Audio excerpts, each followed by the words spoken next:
Observation হচ্ছে বালতি রাখা হয়েছে, যতটা সম্ভব জল, বৃষ্টির জল এই বালতিতে পড়ছে, মানে যতটা সম্ভব ধরা সম্ভব হচ্ছে আর কি। এবার সেই জল দিয়ে ধোয়াধুয়ি বা বিভিন্ন কাজে ব্যবহার করা যাবে।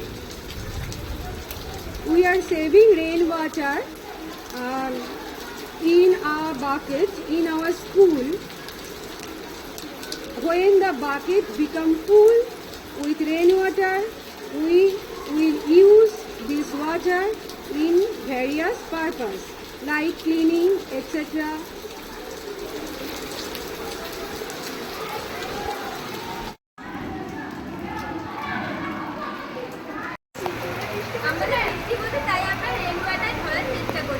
বালতিতে তোমরা রেন ওয়াটার ধরে রাখবে। এবার এটা কি করবে এই রেন ওয়াটারটা দিয়ে?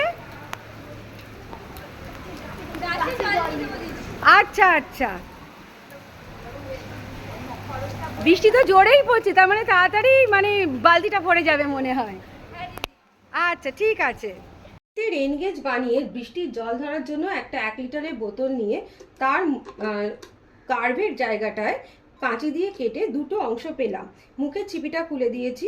এই শঙ্কুবাকার অংশটা এই গোল অংশটার মধ্যে ঢুকিয়ে জাস্ট মুখের কাছটা ঢুকিয়ে রাখলাম এবং সেলুটেপ দিয়ে এই জায়গাটা আটকে দেবো, ফলে শঙ্কুবাকার অংশটা ভিতরে ঢুকে যাবে না, নড়বে না। এবার আমার রেন গেজ তৈরি হয়ে যাবে। এই যে রেন গেজ তৈরি হলো সেটাকে বাড়ির ছাদে বা এমন জায়গায় রাখলাম যেখানে বৃষ্টির জলটা পুরোটাই রেন গেজের মধ্যে পড়ে। অবশ্যই রেন গেজটাকে বেঁধে রাখবো যেন পড়ে না যায় সেই জন্য। তারপরে সেই জলটা দিয়ে, বৃষ্টির জলটা দিয়ে আমি বিভিন্ন কাজ করতে পারি, যেমন বাগানে টবে দিতে পারি।